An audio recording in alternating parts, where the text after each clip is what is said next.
वेद व्यास की महाभारत को बेशक मौलिक माना जाता है, लेकिन कहते हैं कि वह 3 चरणों में लिखी गई। पहले चरण में 8,800 श्लोक, दूसरे चरण में 24,000 और तीसरे चरण में 1,00,000 श्लोक लिखे गए। वेद व्यास की महाभारत के अलावा Bhandarkar oriental research institute Pune की संस्कृत महाभारत सबसे प्रामाणिक मानी जाती है। अंग्रेजी में संपूर्ण महाभारत को 2 बार अनुदित की गई थी। पहला अनुवाद 1883-1896 के बीच किसारी मोहन गांगुली ने किया था और दूसरा मंथम नाथ दत्त ने 1895 से 1905 के बीच 100 साल बाद डॉक्टर देवराय तीसरी बार संपूर्ण महाभारत का अंग्रेजी में अनुवाद कर रहे हैं। प्रत्येक के घर में महाभारत होना चाहिए। महाभारत को पंचम वेद कहा गया है। यह ग्रंथ भारत देश के मन प्राण में बसा हुआ है। यह भारत की राष्ट्रीय गाथा है। इस ग्रंथ में तत्कालीन भारत आर्यव्रत का समग्र इतिहास वर्णित है। अपने आदर्श स्त्री पुरुषों के चरित्रों से भारत के जनजीवन को यह प्रभावित करता रहा है। इसमें सैकड़ों पात्रों, स्थानों, घटनाओं तथा विचित्रताओं व विडंबनाओं का वर्णन है। महाभारत में कई घटना संबंध और ज्ञान विज्ञान के रहस्य छिपे हुए हैं।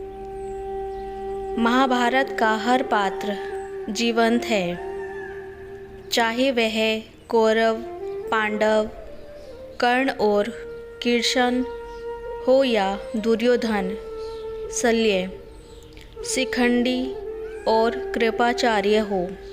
महाभारत सिर्फ योद्धाओं की गाथाओं तक सीमित नहीं है। महाभारत से जुड़े शाप वचन और आशीर्वाद में भी रहस्य छिपे हैं। दरअसल महाभारत की कहानी युद्ध के बाद समाप्त नहीं होती है। असल में महाभारत की कहानी तो युद्ध के बाद शुरू होती है, जो आज भी जारी है। जानकार जानते हैं कि वर्तमान युग महाभारत की ही देन है। खैर, हम आपको बताएंगे महाभारत के पात्रों की ऐसी विचित्र कहानी जिनके बारे में आप शायद ही जानते होंगे। ये कहानियाँ हमने महाभारत से अलग दूसरे ग्रंथों से भी संग्रहित की है। पांडु की कथा। महाभारत के आदि पर्व के अनुसार एक दिन राजा पांडु आखेट के लिए निकलते हैं। जंगल में दूर से देखने पर उनको एक हिरन दिखाई देता है। वे उसे एक तीर से मार देते हैं। वह हिरन एक ऋषि निकलते हैं। जो अपनी पत्नी के साथ मैथुनरत थे। वे ऋषि मरते वक्त पांडु को श्राप देते हैं कि तुम भी मेरी तरह मरोगे जब तुम मैथुनरत रहोगे। इस श्राप की भय से पांडु अपने राज्य अपने भाई धृतराष्ट्र को सौंपकर अपनी पत्नियों कुंती और मांद्री के साथ जंगल चले जाते हैं। जंगल में वे सन्यासियों का जीवन जीने लगते हैं, लेकिन पांडु इस बात से दुखी रहते हैं कि उनकी कोई संतान नहीं है और वे कुंती को समझाने का प्रयत्न करते हैं कि उसे किसी ऋषि के साथ समागम करके संतान उत्पन्न करने चाहिए। कुंती पर पुरुष के साथ नहीं सोना चाहती तो पांडु उसे यह कथा सुनाते हैं। प्राचीन काल में स्त्रियां स्वतंत्र थी और वे जिसके साथ चाहे उसके साथ समागम कर सकती थी, जैसे पशु पक्षी करते हैं। लेकिन ऋतुकाल में पत्नी केवल पति के साथ समागम कर सकती है, अन्यथा वह स्वतंत्र है। यही धर्म था जो नारियों का पक्ष करता था और सभी इसका पालन करते थे। एक उदालक नाम के प्रसिद्ध मुनि थे, जिनका सेतुकेतु नाम का एक पुत्र था। एक बार जब सेतुकेतु अपने माता पिता के साथ बैठे थे, एक ब्राह्मण आया और सेतुकेतु की माँ का हाथ पकड़कर बोला, आओ चलें। अपनी माँ को इस तरह जाते हुए देखकर सेतुकेतु बहुत क्रोधित हुआ, किंतु पिता ने उनको समझाया कि नियम के अनुसार स्त्रियां गायों की तरह स्वतंत्र है। जिस किसी के भी साथ समागम करने के लिए इन्हीं सेतुकेतु के द्वारा फिर यह नियम बनाया गया कि स्त्रियों को पति के प्रति वफादार होना चाहिए और परपुरुष के साथ समागम करने का पाप भ्रूण हत्या की तरह होगा। पांडु और भी कथाएं सुनाते हैं और कुंती को विश्वास दिला देते हैं कि परपुरुष के साथ संतान पैदा करने से उन्हें पाप नहीं लगेगा। एक रहस्यमयी व्यक्ति शिखंडी का नाम सभी ने सुना होगा। शिखंडी को उसके पिता द्रुपद ने पुरुष की तरह पाला था, तो स्वाभाविक है कि उसका विवाह किसी स्त्री से ही किया जाना चाहिए। ऐसा ही हुआ, लेकिन शिखंडी की पत्नी को इस वास्तविकता का पता चला तो वह शिखंडी को छोड़ अपने पिता के घर चली गई। क्रोधित पिता ने द्रुपद के विनाश की चेतावनी दे दी। हताश शिखंडी जंगल में जाकर आत्महत्या करने लगा। तभी एक यक्ष ने वहां उपस्थित होकर उसकी स्थिति पर दया करते हुए रात भर के लिए अपना लिंग उसे दे दिया। वह अपना पुरुषत्व सिद्ध कर सके। हालांकि यक्ष की इस हरकत से यक्षपति कुबेर नाराज हो गए और उन्हें उस यक्ष को श्राप दे दिया कि शिखंडी के जीते जी उसे अपना लिंग वापस नहीं मिल पाएगा। यही शिखंडी महाभारत में भीष्म के घायल होने और अत्यंत उनकी मृत्यु का कारण बना।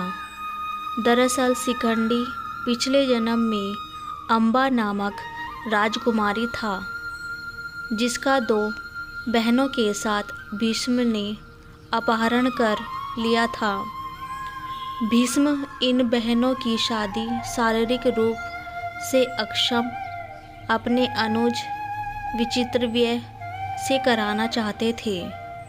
अम्बा ने भीष्म को बताया कि पहला प्रेमी है और प्रार्थना की कि उसे मुक्त कर दे। भीष्म ने उसे मुक्त कर दिया, लेकिन उसके प्रेमी ने उसे अपनाने से मना कर दिया और उसे वापस विचित्रव्यय के पास लौटाना पड़ा। लेकिन विचित्रव्यय ने भी उसे अस्वीकार कर दिया। तब अम्बा ने भीष्म के सामने विवाह का निवेदन रखा, लेकिन उन्होंने तो आजीवन ब्रह्मचारी रहने का व्रत लिया हुआ था। अनंत अम्बा ने परशुराम से न्याय की गुहार की। परशुराम ने भीष्म से युद्ध किया, लेकिन परशुराम को निराशा ही हाथ लगी। तब निराश अम्बा ने शिव की आराधना की और यह वरदान मांगा कि इच्छा मृत्यु का वर पाए भीष्म की मृत्यु का कारण वह बने। शिव ने कहा कि यह अगले जन्म में ही संभव हो सकेगा। अम्बा तब मृत्यु को वरण कर लेती है। यह अम्बा की शिखंडी के रूप में जन्म लेती है। इसी शिखंडी को कृष्ण ने अपने रथ पर आसीन किया और अर्जुन के साथ भीष्म के सामने ला खड़ा किया। भीष्म ने कृष्ण पर युद्ध धर्म के विरुद्ध आचरण करने का आरोप लगाते हुए एक स्त्री पर वार करने से मना कर दिया। धनुष नीचे रख दिया। कृष्ण ने भीष्म को उत्तर दिया कि आपने हमेशा ही अपने द्वारा निर्धारित मानदंडों पर निर्णय लिया है और धर्म की अवहेलना की है। आज भी उन्हीं मानदंडों पर वे शिखंडी को स्त्री बता रहे हैं, जिसका पालन उसके पिता ने पुरुष की तरह किया है और उसके पास यक्ष का दिया हुआ पुरुषलिंग भी है।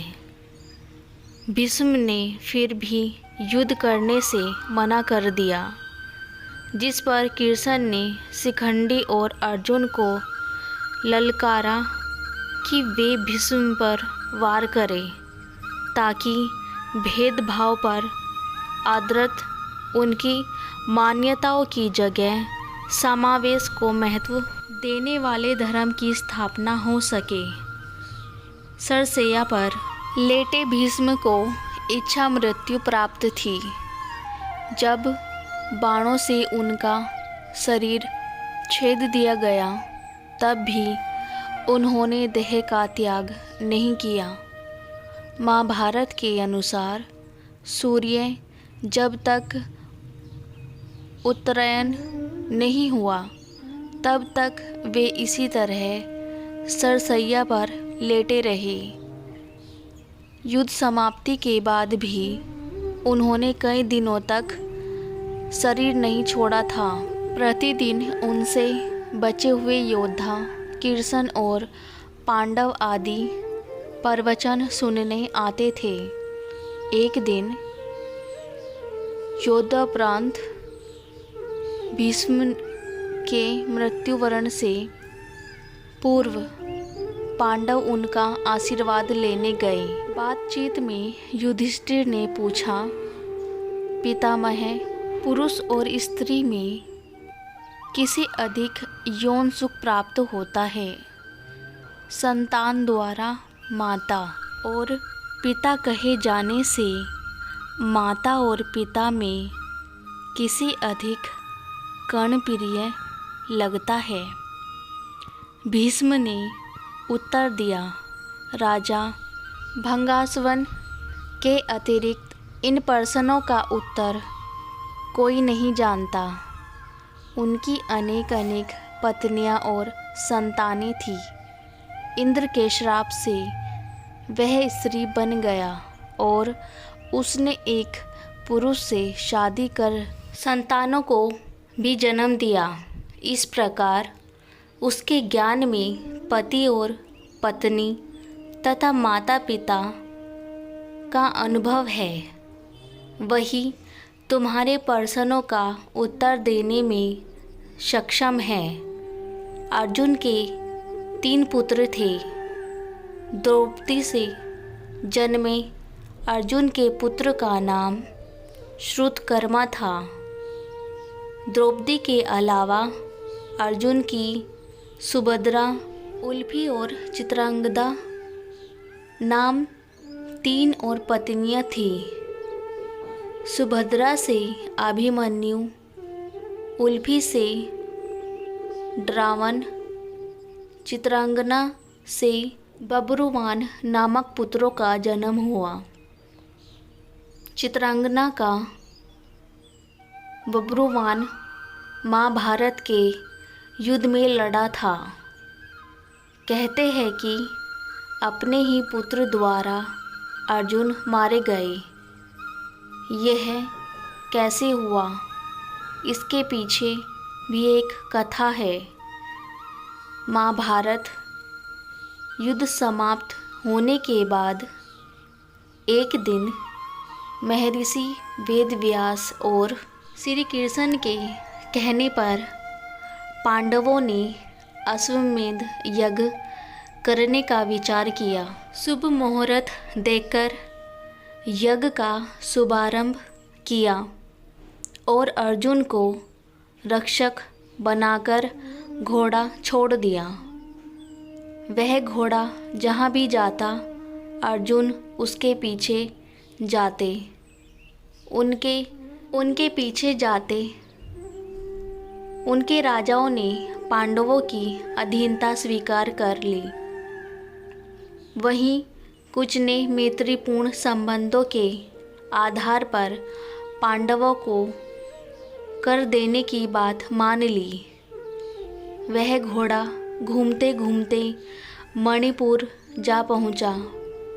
मणिपुर नरेश बब्रुवाहन ने जब सुना कि मेरे पिता आए हैं, तब वह गणमान्य नागरिकों के साथ बहुत सा धन साथ में लेकर बड़ी विनय के साथ उनके हृदय के लिए नगर सीमा पर पहुँचे। मणिपुर नरेश को इस प्रकार आया देख अर्जुन ने धर्म का आश्रय लेकर उनका आदर नहीं किया। उस समय अर्जुन कुछ कुल्पित होकर बोले, बेटा, तेरा यह ढंग ठीक नहीं है। जान पड़ता है तू क्षत्रिय धर्म से बहिष्कृत हो गया है। पुत्र, मैं महाराज युधिष्ठिर के यज्ञ संबंधी अश्व की रक्षा करता हुआ तेरी राज्य के भीतर आया हूँ। फिर भी तू मुझसे युद्ध क्यों नहीं करता? क्षत्रिय का धर्म है युद्ध करना।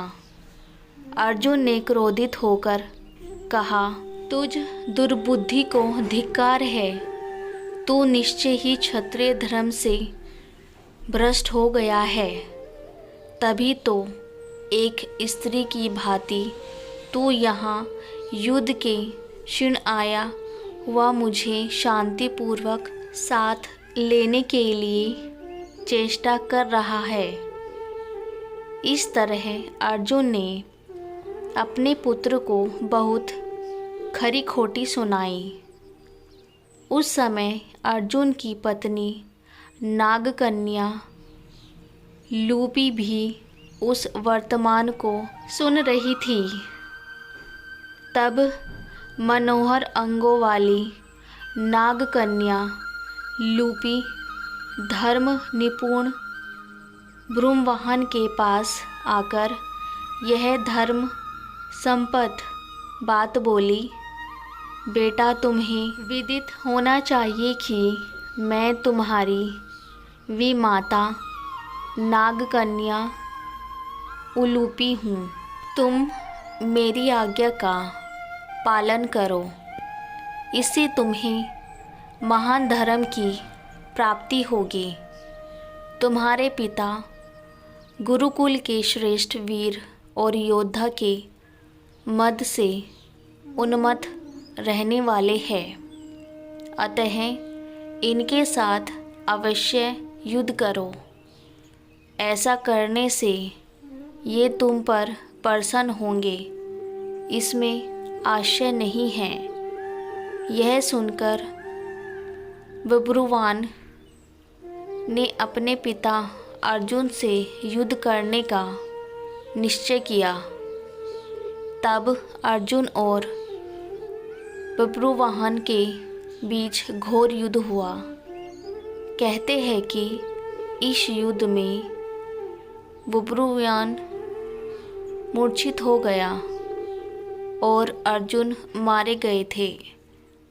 अर्जुन के मारे जाने का समाचार सुनकर युद्ध भूमि में अर्जुन की पत्नी चित्रांगना पहुंचकर विलाप करने लगी।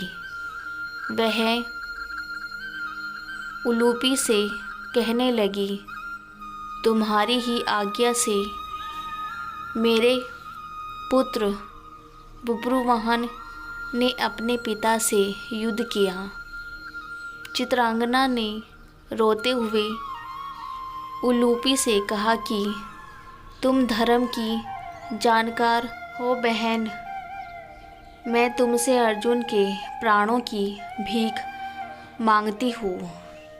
चित्रांगना ने उलूपी को कठोर और विनम्र दोनों ही तरह के वचन कहे।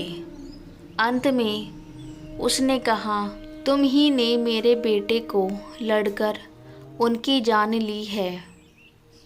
मेरा बेटा भले ही मारा जाए, लेकिन तुम अर्जुन को जीवित करो, अन्यथा मैं भी अपने प्राण त्याग दूंगी। तभी मूर्छित बब्रुवाहन को होश आ गया और उसने देखा कि उसकी माँ अर्जुन के पास बैठकर विलाप कर रही है और विमाता उलूपी भी पास ही खड़ी है। बब्रुवाहन अपने पिता अर्जुन के समक्ष बैठकर विलाप करने लगा और प्राण लिया कि अब मैं भी इस रणभूमि पर अमरण अनशन कर अपने देह त्याग दूंगा। पुत्र और माँ के विलाप को देख सुनकर उलूपी का हृदय भी पसीज गया और उसने संजीवन मणिका का समर्पण किया। नागों के जीवन की आधारभूत मणि उसके स्मरण करते ही वहाँ आ गई। तब उन्होंने बब्रुवाहन से कहा, बेटा उठो, शोक मत करो, अर्जुन तुम्हारे द्वारा परास्त नहीं हुए हैं। ये मनुष्य मात्र के लिए अजय है। लो, यह दिव्य मणि अपने स्पर्श से सदा मरे हुए सांपों को जीवित किया करती थी। इसे अपने पिता की छाती पर रख दो। इसके स्पर्श होते ही वे जीवित हो जाएंगे। बब्रुवाहन ने ऐसा ही किया। अर्जुन देर तक सोने के बाद जागे हुए मनुष्य की भांति जीवित हो उठे। फिर उन्होंने अश्वमेध का घोड़ा अर्जुन को लौटा दिया और अपनी माताओं चित्रांगदा और उलूपी के साथ युधिष्ठिर के अश्वमेध यज्ञ में शामिल हुए। कैसे मिली अर्जुन को उलूपी? अर्जुन की चौथी पत्नी का नाम जलपरी नागकन्या उलूपी था। उन्होंने अर्जुन को जल में हानि रहित रहने का वरदान दिया था। महाभारत युग में अपने गुरु भीष्म पितामह को मरने के बाद ब्रह्मपुत्र से शापित होने के बाद उलूपी ने ही अर्जुन को शाप मुक्त किया था और अपने सौतेले पुत्र बब्रुवाहन के हाथों मारे जाने पर उलूपी ने ही अर्जुन को पुनर्जीवित भी कर दिया था। विष्णु पुराण के अनुसार अर्जुन से उलूपी ने इरावन नामक पुत्र को जन्म दिया। इस इरावन को भारत के सभी हिजड़े अपना देवता मानते हैं। उलूपी अर्जुन के संदेह स्वर्गारोहण के समय तक उसके साथ थी। माना जाता है कि द्रौपदी, जो 5 पांडवों की पत्नी थी, एक साल के समय अंतराल के लिए हर पांडव के साथ रहती थी। उस समय किसी दूसरे पांडव को द्रौपदी के आवेश में घुसने की अनुमति नहीं थी। इस नियम को तोड़ने वाले को 1 साल तक देश से बाहर रहने का दंड था। अर्जुन और द्रौपदी की 1 वर्ष की अवधि अभी अभी समाप्त हुई थी और द्रौपदी युधिष्ठिर के साथ 1 साल का समय शुरू हुआ था। अर्जुन भूलवश द्रौपदी के आवास पर ही अपना तीर धनुष भूल आए, पर किसी दुष्ट से ब्राह्मण के पशुओं की रक्षा के लिए उन्हें उसी समय इसकी ज़रूरत पड़ी। अतः क्षत्रिय धर्म का पालन करने के लिए तीर धनुष लेने के लिए नियम तोड़ते हुए वह द्रौपदी के निवास में घुस गए। बाद में इसके दंड स्वरूप वे 1 साल के लिए राज्य से बाहर चले गए। इसी दौरान अर्जुन की मुलाकात उलूपी से हुई और वह अर्जुन पर मोहित हो गई। दोनों ने विवाह किया और 1 वर्ष तक साथ रहने के बाद अर्जुन पुनः अपने राज्य लौट आए। विचित्र जन्म कथाएं।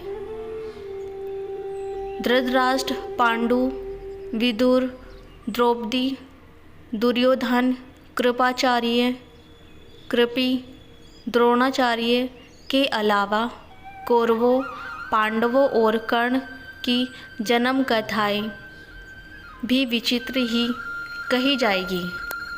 एक और जहाँ कुंती ने देवताओं का आह्वान कर कर्ण सहित 4 पुत्रों को जन्म दिया, वहीं माद्री ने भी अश्विन कुमारों का आह्वान कर नकुल और सहदेव को जन्म दिया। दूसरी ओर गांधारी के 99 पुत्रों की जन्म गाथाएँ भी रोचक है, जिन्हें एक कुंभ में जन्म लेना पड़ा, जो बाद में कौरव कहलाए। विचित्र वे भी 2 पंक्तियाँ अंबिका और अंबालिका थी।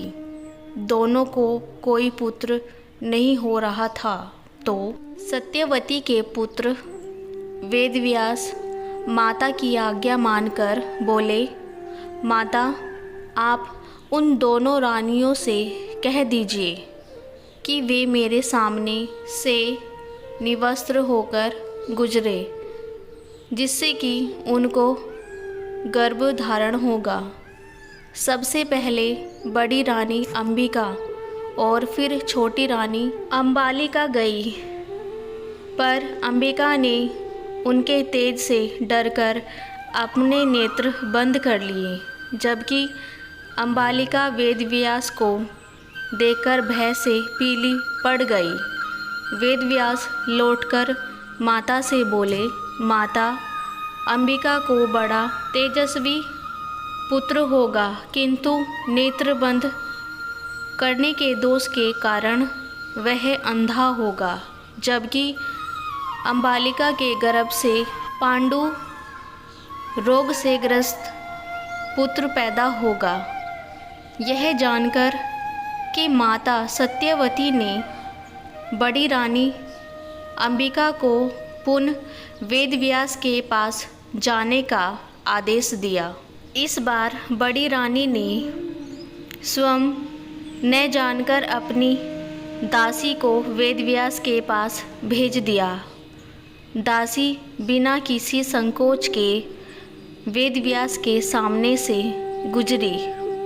इस बार वेदव्यास ने माता सत्यवती के पास आकर कहा, माते, इस दासी के गर्भ में वेद वेदांत में पारंगत अत्यंत नीतिवान पुत्र उत्पन्न होगा।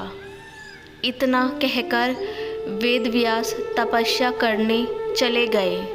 अब आप सोचिए, इन्हीं दो पुत्रों में से एक धृतराष्ट्र के यहाँ जब कोई पुत्र नहीं हुआ तो वेदव्यास की कृपा से ही 99 पुत्र और एक पुत्री का जन्म हुआ, जो कि जीवित है। अश्वत्थामा। महाभारत के युद्ध में अश्वत्थामा ने ब्रह्मास्त्र छोड़ दिया था, जिसके चलते लाखों लोग मारे गए थे। अश्वत्थामा के इस कृत्य से कृष्ण क्रोधित हो गए थे और उन्होंने अश्वत्थामा को श्राप दिया था कि तू इतने वधों का पाप ढोते हुए 3000 वर्ष तक निर्जन स्थानों में भटकेगा। तेरे शरीर से सदैव रक्त की दुर्गंध निसृत होती रहेगी।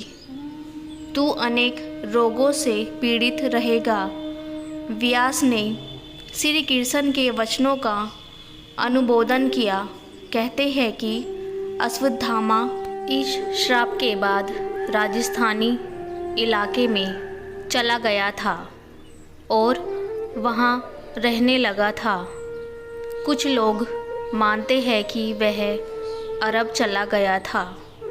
उत्तर प्रदेश में प्रचलित मान्यता अनुसार अरब में उसने कृष्ण और पांडवों के धर्म को नष्ट करने की प्रतिज्ञा ली थी।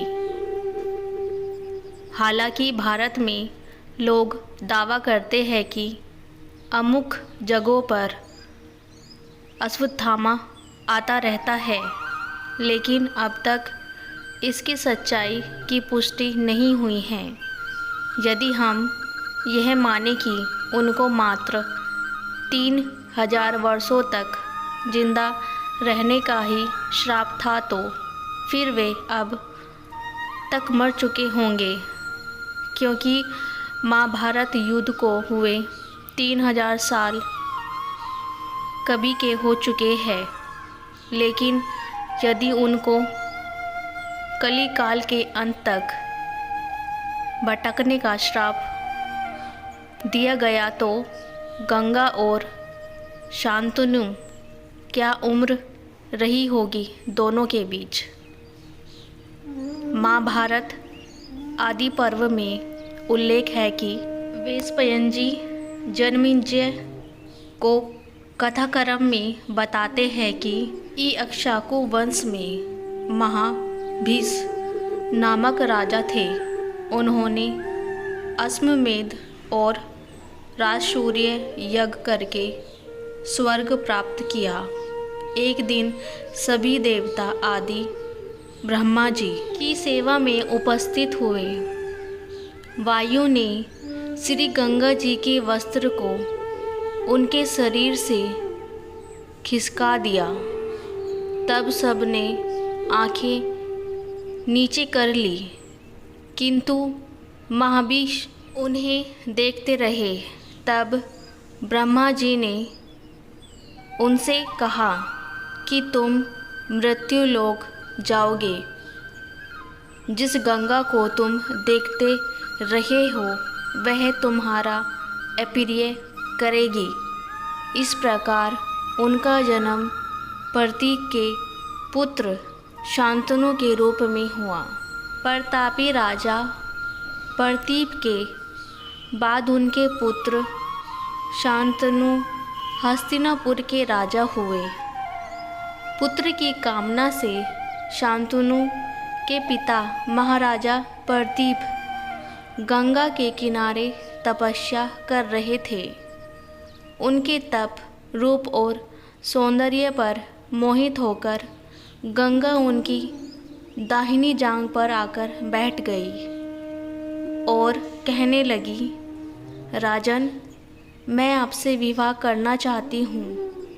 मैं जहोनु ऋषि की पुत्री गंगा हूँ। इस पर राजा प्रतीप ने कहा, गंगे, तुम मेरी दाहिनी जांघ पर बैठी हो, जबकि पत्नी को तो वामांगी होनी चाहिए। दाहिनी जांघ तो पुत्र का प्रतीक है, अतः मैं तुम्हें अपने पुत्र वधू के रूप में स्वीकार कर सकता हूँ। यह सुनकर गंगा वहाँ से चली गई। जब महाराज प्रतीक को पुत्र की प्राप्ति हुई तो उन्होंने उसका नाम शांतनु रखा और इसी शांतनु से गंगा का विवाह हुआ। गंगा से उन्हें 8 पुत्र मिले, जिसमें से 7 को गंगा नदी में बहा दिया गया और 8वें पुत्र को पाला पोसा। उनके 8वें पुत्र का नाम देवव्रत था। यह देवव्रत ही आगे चलकर भीष्म कहलाया। महान योद्धा बर्बरीक और घटोत्कच। बर्बरीक महान पांडव भीम के पुत्र घटोत्कच और नागकन्या अहिलवती के पुत्र थे। कहीं कहीं पर मूर दैत्य की पुत्री कामकंटका के उदर से भी इनके जन्म होने की बात कही गई है। बर्बरीक और घटोत्कच के बारे में कहा जाता है कि ये दोनों ही विशाल्य मानव थे। घटोत्कच ने कौरवों की सेना में कोहराम मचा दिया था। आखिरकार कर्ण ने उस अस्त्र का प्रयोग किया जिसे वे अर्जुन पर चलाना चाहते थे और घटोत्कच मारा गया। महाभारत का युद्ध जब तय हो गया तो बर्बरीक ने भी युद्ध में सम्मिलित होने की इच्छा व्यक्त की और मां को हारे हुए पक्ष का साथ देने का वचन दिया। बर्बरीक अपने नीले रंग के घोड़े पर सवार होकर 3 बाण और धनुष के साथ रणभूमि की ओर अग्रसर हुए। बर्बरीक के लिए 3 बाण ही काफ़ी थे, जिसके बल पर वे कौरव और पांडवों की पूरी सेना को समाप्त कर सकते थे। यह जानकर भगवान कृष्ण ने ब्राह्मण के वेश में उनके सामने उपस्थित होकर उनसे दान में छलपूर्वक उनका शीश मांग लिया। बर्बरीक ने किरसन से प्रार्थना की कि वे अंत तक युद्ध देखना चाहते हैं। तब किरसन ने उनकी यह बात स्वीकार कर ली। फागुन मास की द्वादशी को उन्होंने अपने शीश का दान किया। भगवान ने उस शीश को अमृत से सींचकर सबसे ऊंची जगह पर रख दिया ताकि वे महाभारत युद्ध देख सके। उनका शीश युद्ध भूमि के समीप ही एक पहाड़ी पर रख दिया गया जहां से बर्बरीक संपूर्ण युद्ध का जायजा ले सकते थे। दूसरी ओर घटोत्कच ने कौरवों की सेना में कोहराम मचा दिया था। वह इतना विशालकाय था कि एक रथ को लात मारकर कई मीटर पीछे धकेल देता था। वह अपने पैरों से ही कुछ सैनिकों को कुचलकर मार देता था। कहते हैं कि इसी तरह के विशालकाय मानव एक समय ब्रह्मा जी ने राक्षसों के उत्पात को शांत करने के लिए बनाए थे। बाद में वे ही मानव राक्षस परवर्ती के बन बैठे। तब भगवान शंकर ने उन सभी को नष्ट कर दिया। इंद्र का छल। भगवान श्री कृष्ण यह भली भांति जानते थे कि जब तक कर्ण के पास उसका कवच और कुंडल है तब तक उसे कोई नहीं मार सकता। ऐसे में अर्जुन की सुरक्षा की कोई गारंटी नहीं। उधर देवराज इंद्र भी चिंतित थे क्योंकि अर्जुन उनका पुत्र था। भगवान कृष्ण और देवराज इंद्र दोनों जानते थे कि जब तक कर्ण के पास पैदाइशी कवच और कुंडल है वह युद्ध में अजय रहेगा। तब कृष्ण ने देवराज इंद्र को एक उपाय बताया और फिर देवराज इंद्र एक ब्राह्मण के वेश में पहुंच गए। कृष्ण के द्वारा देवराज भी सभी के साथ लाइन में खड़े हो गए। अग्रण की मृत्यु का कर्ण शोक मनाने के लिए कुछ ना कुछ किन्नर समाज के जा रहे थे एकत्रित होते हैं। बाद में जब किन्नरों देवराज इंद्र का नंबर आया तो अर्वगिण कहा जाता है। कर्ण ने पूछा, कथा है कि अर्जुन और उनकी पत्नी उलूपी का पुत्र किस वस्तु की अभिलाषा लेकर आए हैं जिसकी तब बलि चढ़ाकर देवराज इंद्र ने पांडव छल से उनके कवच और युद्ध में विजयी का हो सकते थे मांग लिया।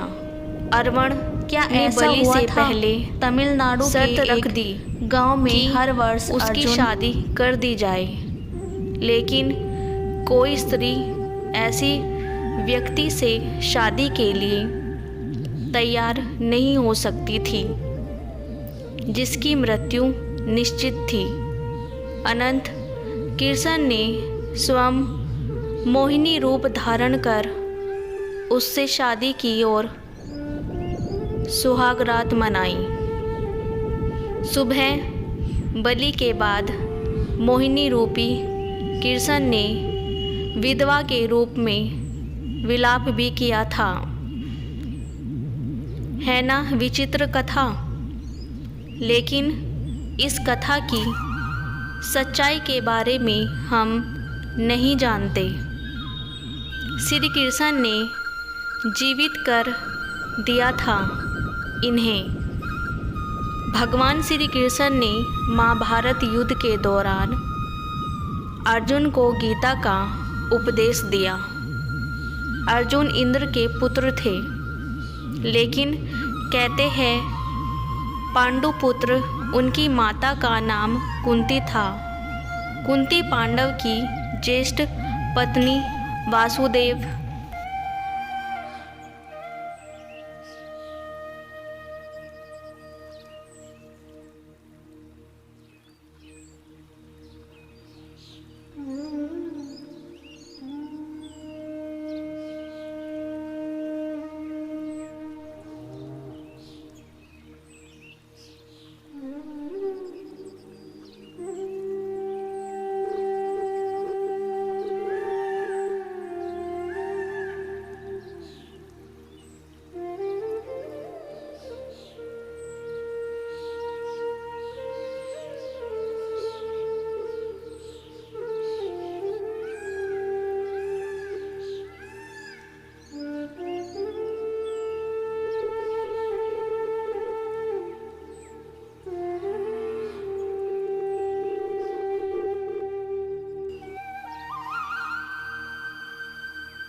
द्रोणाचार्य के प्रिय शिष्य और कृष्ण के प्रिय मित्र थे। स्वयंवर में द्रौपदी को जीतने वाले कृष्ण की बुआ थी अर्जुन कुंती के तीसरे पुत्र थे, जो देवताओं के राजा इंद्र से हुए। प्रत्येक काल में अलग अलग इंद्र हुए हैं। अर्जुन लक्ष्य भेदी के रूप में तो अर्जुन की ख्याति है ही। द्रौपदी भी अर्जुन की पत्नी थी। अर्जुन के पुत्र कुरूर जनपद के राजा अर्जुन की 4 पत्नियां थीं। द्रौपदी, सुभद्रा, उलूपी और चित्रांगदा। द्रौपदी से श्रुतकर्मा और सुभद्रा से अभिमन्यु, उलूपी से ड्रावत, चित्रकंडा से बब्रुवाहन नामक पुत्रों की प्राप्ति हुई। अभिमन्यु का विवाह महाराज विराट की पुत्री उत्तरा से हुआ। महाभारत युद्ध में अभिमन्यु वीरगति को प्राप्त हुए। जब महाभारत का युद्ध चल रहा था, तब उत्तरा गर्भवती थी। उसके पेट में अभिमन्यु का पुत्र पल रहा था। द्रोणपुत्र अश्वत्थामा ने यह संकल्प लेकर ब्रह्मास्त्र छोड़ा था कि पांडवों का वंश नष्ट हो जाए। द्रोणपुत्र अश्वत्थामा के ब्रह्मास्त्र प्रहार से उत्तरा ने मृत शिशु को जन्म दिया था, किंतु भगवान कृष्ण ने अभिमन्यु उत्तरा पुत्र को ब्रह्मास्त्र के प्रयोग के बाद भी फिर से जीवित कर दिया। यही बालक आगे चलकर परीक्षित नाम से प्रसिद्ध हुआ। परीक्षित के प्रतापी पुत्र हुए जन्मेजय।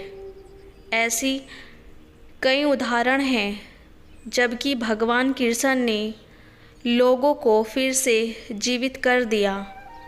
भीमपुत्र घटोत्कच के पुत्र बर्बरीक की गर्दन काटी होने के बावजूद श्री कृष्ण ने उसे महाभारत युद्ध की समाप्ति तक जीवित रखा। महाभारत में भगवान श्री कृष्ण की मुख्य भूमिका रही है, जिससे समस्त मानव का उत्थान हुआ है।